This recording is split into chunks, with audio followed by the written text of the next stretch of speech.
Channel को subscribe करें और नए पोस्ट पाने के लिए बेल आइकन दबाएं। गुरु गोरखनाथ की कृपा से दुर्लभ साधनाएं अब सीधे आपके पास। हर माह नए मंत्र, नई सिद्धि। चैनल मेंबर बने आज ही।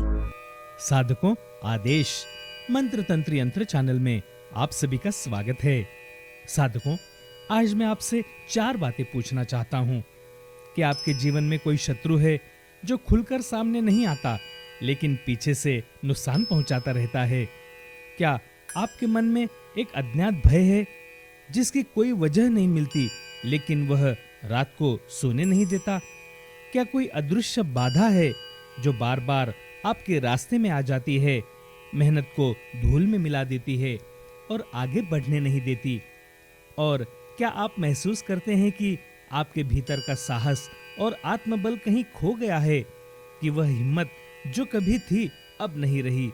साधकों, अगर इन चारों में से एक भी बात आपके जीवन में है तो आज का यह मंत्र आपके लिए ही है, क्योंकि आज हम बात करने वाले हैं मां वाराही की, सप्त मातृकाओं की, उस उग्र शक्ति की जो इन चारों समस्याओं का एकमात्र संपूर्ण और चिरस्थायी समाधान है।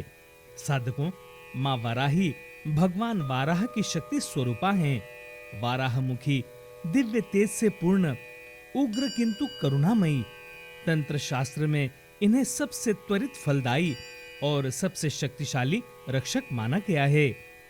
और मां वाराही जो 4 वरदान अपने साधक को देती हैं, वे सुनिए ध्यान से। वह शत्रु चाहे घर में हो, बाहर हो, दिखता हो या छुपा हो, मां वाराही की शरण में आने के बाद उसकी एक नहीं चलती। मां अपने भक्तों के चारों ओर एक अदृश्य कवच बना देती हैं जिसे कोई तोड़ नहीं सकता। साधकों, भय सबसे बड़ी बेड़ी है। भय मनुष्य को कमजोर करता है, निर्णय लेने से रोकता है, जीवन को छोटा करता है।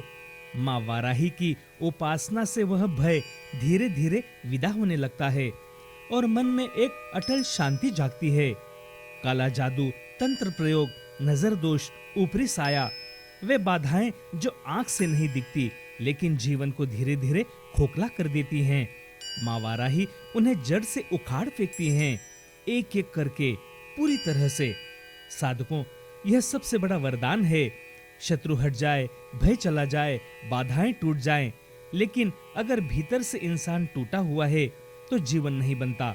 मां वाराही साधक के भीतर वह अग्नि जलाती हैं, वह साहस, वह आत्मविश्वास, वह आत्मबल जो किसी परिस्थिति में नहीं बुझता। साधकों, यही मां वाराही की महिमा है। साधकों, मां वाराही की उपासना रात्रि में विशेष फलदायी मानी जाती है। जब संसार सो जाता है तब मां वाराही अपने भक्तों की अदृश्य रूप से रक्षा करती हैं। रात्रि उनकी शक्ति का समय है। रात्रि में एकांत में बैठें, दीपक जलाएं, मां वाराही का ध्यान करें। वराहमुखी दिव्य तेजोमय स्वरूप का पहले प्रार्थना पढ़ें, फिर बीज मंत्र का जाप करें, कम से कम 108 बार। श्रद्धा से, पूर्ण मन से। मां सुनती हैं, मां देखती हैं और मां रक्षा करती हैं, चारों ओर से, अदृश्य रूप से, हर क्षण। यह मंत्र मैं आप सभी के लिए जप करके दे रहा हूँ। मंत्र सुनने से भी उतना ही लाभ होता है जितना जपने से होता है। चैनल को शेयर करें, सब्सक्राइब करें। अगर मेंबरशिप अभी तक नहीं ली है तो कृपया तुरंत ज्वाइन बटन दबाकर मेंबरशिप लें। इसी गुरुदक्षिणा की हम आपसे आशा करते हैं। मां वाराही की कृपा आप पर और आपके परिवार पर बरसती रहे। साधना में लगे रहें। आदेश। या देवी सर्वभूतेषु वाराही रूपेण संस्थिता, नमस्तस्यै नमस्तस्यै नमस्तस्यै नमो नमः। ओम ऐं ग्लौं ऐं वाराह्ये नमः। ओम ऐं ग्लौं ऐं वाराह्ये नमः।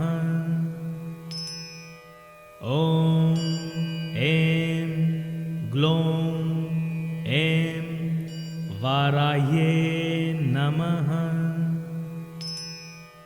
ओम ऐं ग्लौं ऐं वाराह्ये